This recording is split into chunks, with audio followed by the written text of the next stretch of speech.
But I just want to reread the first part of this, and it says, "An excellent wife who can find, for her worth is far above jewels.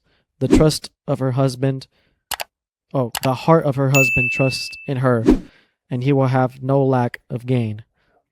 And I think that right there is just, it goes to show exactly what we've been saying for a long time now about how women add, like a good woman will add to your life and help you grow and help you get closer towards your dreams, and she'll make it happen.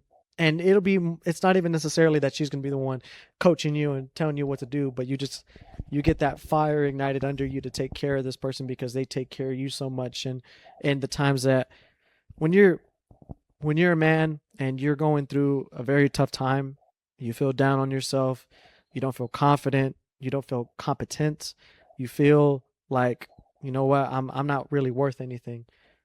And you have that woman who's there by your side to tell you, you know what, no, you're strong enough, you're good enough, you can do it, you'll get through this, and I'll be here the whole time. Like that right there is more than enough, that will light the man up so much he'll be ready to go to war. Yeah, You know what I mean? It's like that saying that being around the right woman can make you feel 10 feet tall, exactly. because that's how they can make you feel, and that's the beauty and power of a good woman, Yeah, and they can make you feel like you can do anything. yeah. Hmm. And I just want to reread that verse again, verse 11. It says, the heart of her husband trusts in her, and he will have no lack of gain." And I can say this at least on my behalf, and I'm sure many can relate. But just being able to experience a lot of women, and currently I'm single, right? I don't lack faith that one day I will Well, find that wife. I wanted to ask you a question, because it said something here, and I don't know. I wanted to get your perspective on it, because you've grown up Catholic, but it says in verse 8 and 9, it says, "But do not be called rabbi, for one is your teacher, and you are all brothers. And do not call anyone on earth your father, for one is your Father, he who is in heaven." And I know that in the Catholic Church, you usually call the priest fathers. So I just wanted to get your opinion on what you thought that meant. I think that's a pretty interesting verse right there, and this is where personally I have been conflicted with somewhat of the Catholic Church. Like, don't get it wrong, I really enjoy the Catholicism, just because I believe it's a little bit more traditional than your average. Average is a bad word, but than your normal, typical, like, I guess, Protestant church, like a Christian church, right? That's something that I really like about Catholicism, but something where I've been truly conflicted about, and one being this example, and then two, for example, of during Lent, hey, you're not supposed to eat meat on Fridays and stuff. And I question that, just because, is it truly what God wants us to do? Is it truly what God calls us to do? And me being a follower of God, follower of Jesus Christ, um, I'm gonna do as He says, right? And for in this instance, He's calling out like, "Hey, there's only one Father. It's the one upstairs, right? So you shouldn't call anyone else Father, but besides that person." So that's another contradicting aspect for me personally, and I'm not gonna be the one that sits here and disagrees with Jesus Christ Himself, right? It's His word. But yeah, I think it's an interesting topic. It's an interesting point, and I still stand on my stance on it is, if Jesus Christ, God, calls us to do something, then that's correct. That's the right thing to do. May I, even if I quote unquote disagree on it, right? That's the correct way to go about things. So, yeah, that's another conflicting I thought, just if I'm being I just honest. think it's interesting. And coming from someone that's very skeptical about everything that's going on in this world, with relationships, with people around me, you can even say it's trust issues, right? the one thing that I've been able to guarantee in my life 100% and stand behind and know it's 100% true is the Word of God, and that's not only just based off reading it, it's based off experiences. Just because how we've mentioned at the beginning of this pod, we've gone through so much dark times, and we've gone through dark times together, and time after time Jesus has just came through, and you question and you wonder, at least for me at the beginning, I would always wonder how this happened. How did I even make it through? How everything turned out to be okay? How? And the only explanation that I can personally have is God. That's the only explanation. It wasn't because this person just somehow read my mind or somehow knew I was going through it, or this thing just magically appeared out of nowhere. It's not how it works, bro. And the only explanation that I genuinely have is big man upstairs, God. And then going through problems in itself. You show up to church one day, they're reading a verse out of the Bible or a chapter out of the Bible, and the next thing you know, whatever they read hits directly on what you're going through. It wasn't me going to the priest and the priest relaying the message to the reader and saying, "Hey, read this Bible verse because he's going through that." It wasn't that. God knows, bro. God knows, and the only thing that I can 100% fully confide in is this, and I know it's true 100%. 100%. It's the same thing whenever we come on here. I can't tell you how many times that we've come here and we've read the word, and then I'm like, this is literally talking about me right now, and there's no other way to explain it other than it's God, and it's those little reminders that, hey, you know what, I'm looking after you. I hear you. I see you. Ode to a capable wife. A capable wife who can find, she is far from precious than jewels. The heart of her husband trusts in her, and he will have no lack of gain. She does him good and not harm. All the days of her life she seeks wool and flax, and works with willing hands. She is like the ships of the merchant. She brings her food from far away. She rises while it is still night, and provides food for her household, and tasks for her servant girls. She considers a field and buys it. With the fruit of her hands she plants a vineyard. She girds herself with strength and makes her arms strong. She perceives that her merchandise is profitable. Her lamp does not go out at night. She puts her hands to the distaff, and her hands hold the spindle. She opens her hand to the poor and reaches out her hands to the needy. She is not afraid for her household when it snows, for all her household are clothed in crimson. She makes herself coverings. Her clothing is fine linen and purple. Her husband is known in the city gates, taking his seat among the elders of the land. She makes linen garments and sells them. She supplies the merchant with sachets. Strength and dignity are her clothing, and she laughs at the time to come. She opens her mouth with wisdom, and the teachings of kindness is on her tongue. She looks well to the ways of her household, and does not eat the bread of idleness. Her children rise up and call her happy, her husband too, and he praises her. Many women have done excellently, but you surpass them all. Charm is deceitful, and beauty is vain, but a woman who fears the Lord is to be praised. Give her a share in the fruit of her hands, and let her works praise her in the city gates. Do not be called leaders, for one is your leader, that is Christ. But the greatest among you shall be your servant. Whoever exalts himself shall be humbled, and whoever humbles himself shall be exalted. 8 woes. But woe to you, scribes and Pharisees, hypocrites, because you shut off the kingdom of heaven from people. For you do not enter in yourselves, nor do you allow those who are entering to go in. Woe to you, scribes and Pharisees, hypocrites, because you devour widows' houses, and for a pretense you make long prayers. Therefore you will receive greater condemnation. Woe to you, scribes, Pharisees, and hypocrites, because you travel around on sea and land to make one proselyte, and when he becomes one, you make him twice as much a son of hell as yourselves.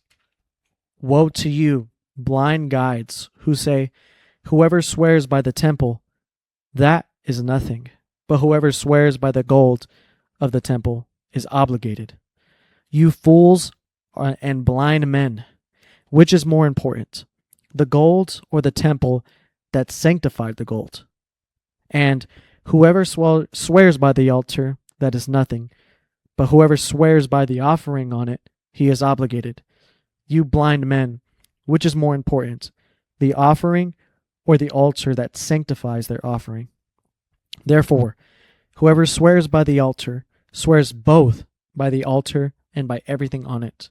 And whoever swears by the temple swears both by the temple and by him who dwells within it. And whoever swears by heaven swears both by the throne of God and by him who sits upon it. Woe to you, scribes and Pharisees, hypocrites! For you tithe mint and dill and cumin, and have neglected the weightier provisions of the law, justice and mercy and faithfulness. But these are the things you should have done without neglecting the others.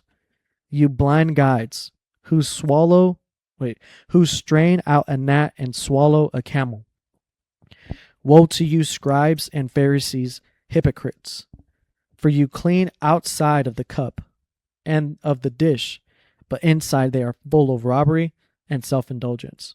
And then now here we are, young men, and here we are, out of everyone else, it's still y'all, and it just hasn't changed, and it's kind of crazy because the saying has been true, like the more things change, the more things stay the same, and that's kind of been the consistent. And I know that you can't say the same for as long, like for you and Jeremy, because I kind of really introduced y'all and brought us together as the group, but it feels like we've known each other forever.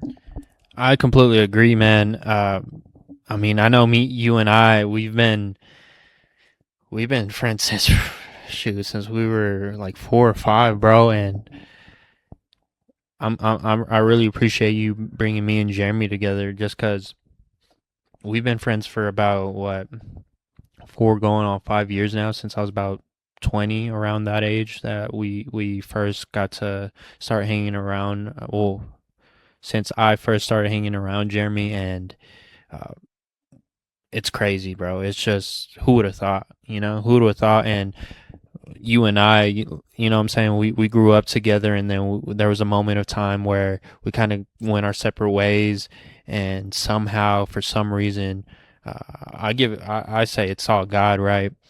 But he brought us back together, and look what we've been able to do together, and this is just the beginning. That's how I see it. This is just the beginning, and I got friends for life now. Like, yeah, it may be only 2, right? But those 2 hold so much weight in my life. They hold so much more meaning, and I couldn't be more thankful to God than anything, And you guys hold me accountable. I like to believe that I hold you guys accountable, and it's that good. I don't really want to say competition, but I think that's the only word I can think of right now. It's that friendly competition where, let's just say, Derek completes something major in his life. That just pushes me and Jeremy to be like, okay, hey, now we got to accomplish something. And when we accomplish something, that pushes Derek to accomplish more, right? And it's just continuous growth and building. back to back to back, and I'm just glad that I have you two guys to believe in me and push me, because like I said, with us together, anything is possible. Kind of stepped in the way and then started kind of like changing it, making their own rules, making their own set of guidelines that people must quote unquote follow. But hey, the only one true person that you should be following is Jesus Christ. Yeah. His word, His law, and the only way to figure out what His law is you got to read the Word. You got to read the Old Testament, the New Testament, and I think exactly how I'm mentioning chapter 23 is kind of exposing that. Yeah, and I think it kind of goes on, kind of what you were saying in verse 13. It says, "Because you shut off the kingdom of heaven from people, for you do not enter in yourselves, nor do you allow those who are entering to go in." And I think that's kind of warning, like you are, whether it's whether it's intentional or inadvertently, but because of your teachings, you're leading people the wrong way, that they're not they're not able to enter the kingdom of heaven because you can't, and these people are following you. And I think that's why it's important, like why it says there was only one Father, He who is in heaven. There was only one leader, that is Christ. And so, and then it says, "But the greatest among you shall be your servant. Whoever exalts himself shall be humbled. Whoever humbles himself shall be exalted." And it's kind of like how you're pointing to, man. Like, I think we can really get caught up in the traditions that the church has set up. And at the end of the day, I don't think necessarily that traditions are wrong. I don't think they're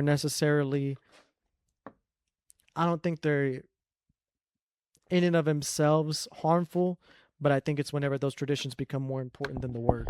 Because I think I think there's a lot of people who need guardrails, who need guidelines. Yeah. Especially people who really struggle with life, who maybe struggle with addiction and stuff like that. And then right here, I like how it says this in verse 25. "Strength and dignity are her clothing, and she smiles at the future. She opens her mouth in wisdom, and the teaching of kindness is on her tongue. She looks well to the ways of her household, and does not eat the bread of idleness. Her children rise up and bless her, her husband also, and he praises her, saying, Many daughters have done nobly, but you excel them all. And charm is deceitful, and beauty is in vain. But a woman who fears the Lord, she shall be praised. Give her the product of her hands, and let her works praise her in the gates." And the funny thing is, it's Mother's Day Sunday. Bro, happy Mother's Day. Happy Mother's Day To all the mamas and women out there. It's literally Mother's Day on Sunday, and here we are. It just so happens that we're reading about wives and mothers here. What a good way to end it, right? I know, right? A good way to end it. It's like it was meant to be. But I mean, I think it's just beautiful, man, to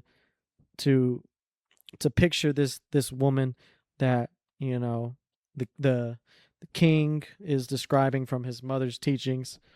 It's like, man, to be able to have a woman like this, how much peace it must give you whenever even you as a husband, you can praise her, saying that, there are a lot of great women in the world, but you're better than them all. Exactly. You know what I mean? Like having the ability to say that and mean it, And then it says, "But a woman who fears the Lord shall be praised." And I think that in and of itself, that covers all the bases right there. A woman who fears the Lord. I think a woman who fears the Lord is going to be the woman that checks these boxes. Yeah. I really like those last two verses. Charm is deceitful and beauty is vain, but a woman who fears the Lord is to be praised. So I think that's very powerful, and all by just simply taking a good hour, 2 hours, sitting down, reading one chapter and breaking it down, understanding it, comprehending it. And look how much growth we've already acquired. Absolutely. Yeah. And if that's just a testament towards how accomplishable is that for most people. And of course, for us, it takes a little longer because we have the podcast set up. We have these dialogues amongst one another. But for you at home, how easy is it to be able to just open your Bible, read one chapter, and then maybe read it twice, maybe read it 3 times to try to thoroughly understand it. have open conversations with yourself. If you can have a friend or a family member or a couple friends, then that'd be great to bounce ideas off of one another.